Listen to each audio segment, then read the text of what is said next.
Today we're going to be looking at a budget 360 action camera by Akaso. We will be seeing if it is worth it or not.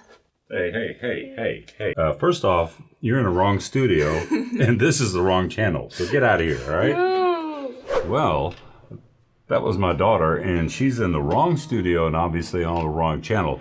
But yes, today we're looking at a new budget 360 action camera from the company called Akaso, yes. And by the way, quick little disclaimer, Akaso, they did send me this 360 action camera for review. They did not pay me for this review. They didn't tell me what to say. They don't get to see this video before it's released. All opinions about this camera are strictly my own. Akaso was very famous for their budget action cameras years ago. And I kind of bashed them on one of my last videos about Akaso regarding the V50X because they changed the internals on it. And I really didn't like that because it really downgraded the quality. But today we're looking at this budget 360 action camera. So let's talk about some of the things with this camera. Now this camera has dual half-inch 48 megapixel CMOS sensors on it. It has an aperture of f2.25. Now it can record 360 video at 5.7K at 30 frames per second, 25 or 24 frames per second, or 4K at 60, 50, 30, 25, or 24 frames per second. Or you could do a single lens mode at 2.8K at 60 frames, 50, 30, 25, or 24. Has a battery capacity of 1350 milliamp per hour, and it's also rated for 60 minutes at 5.7K. But the best that I could get out of it was about 40 minutes in 365.7K. Now it has two built-in microphones on it that do have a windscreen type design to it. Now it is not waterproof, but it claims to be weatherproof. Now it has a 1/4-20 on the bottom, and it does come with an available selfie stick and tripod. Now regarding video editing, you can either edit it with the Akaso desktop studio app, or you can do it with their phone app. And you know, when I say Akaso and I say budget, this comes in at $199. Is it really worth it? Well, let's look at some video samples, some audio samples. And for giggles at the end, I'm going to compare this to the Insta360 X2. Not the X5, because I think that the X5 with its AI chips would be a really unfair advantage to the Insta360 over this Akaso, considering that Akaso is basically meant to be a budget-minded camera for those out there that want to finally get into 360 cameras. And when you think that this coming in at $199 and you can get the X2 for, I think, $180 something, video quality is going to be the big deal. Now, of course, the X2 does not have this type of big screen on it, but it does have the capability of really giving some nice video, but I guess the comparison will tell it all. So with the introduction out of the way, let's get on to some video samples and see, is this really worthwhile as your first 360 camera? Because that's what they're billing this as.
got the Akaso 360 action camera, the budget entry-level 360 camera that they're touting could be the best thing for you to get if you're on a budget and you're a first-time user of a 360 camera.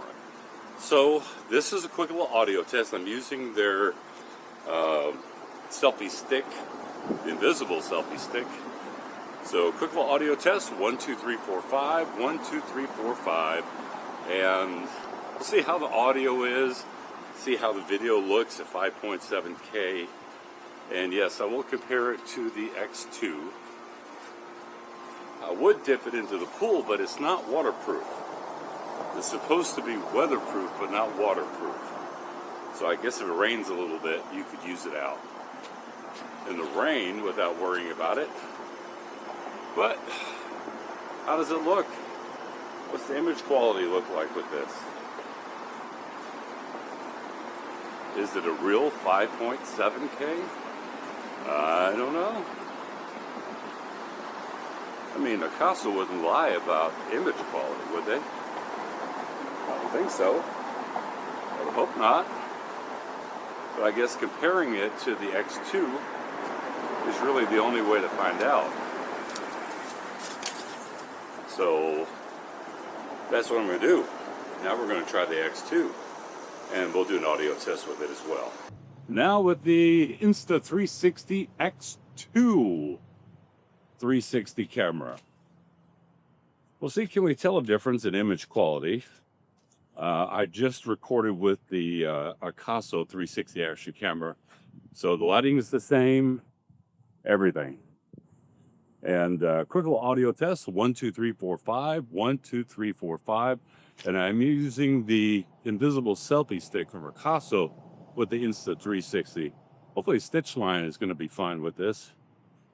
Now this one I can dip in the water because it is waterproof as well as weatherproof.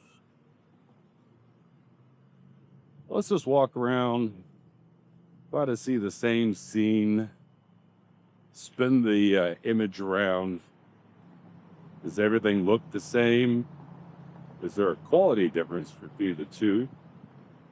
Because that's going to be a big deal. Because the X2 was a groundbreaking 360 camera. That came after the 1R 360 modular design. But we'll see how it holds up. So, what are my overall thoughts about this Akaso 360 action camera? Well, let's talk about some of the pros. The build quality on this is actually very, very nice. Yeah. Okay, so now let's talk about some of the cons with this. Image quality.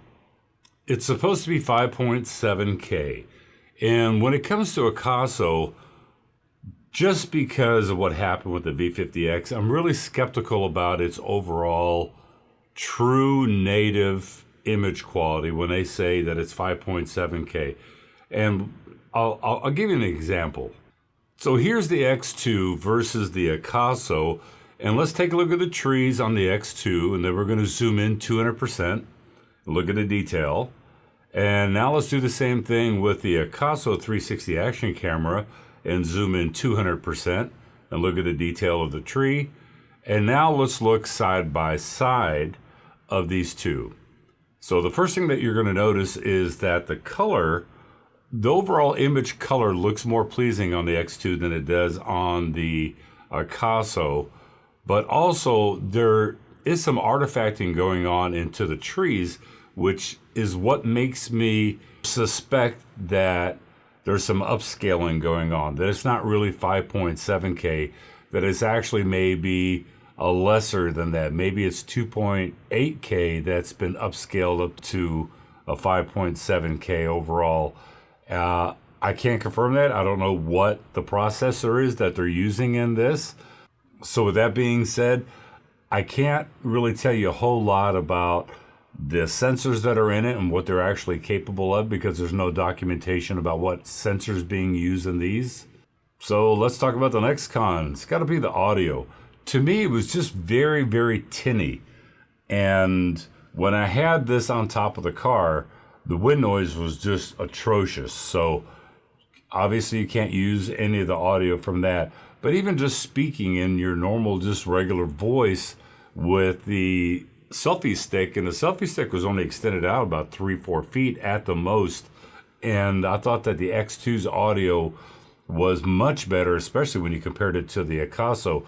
So I think, I mean, even though that this does have dual microphones on it, I think Akaso maybe can do some firmware tweaking. But when I reached out to my rep at Akaso about, hey, image quality is really subpar, is there going to be some future updates? And she got back to me and said, no.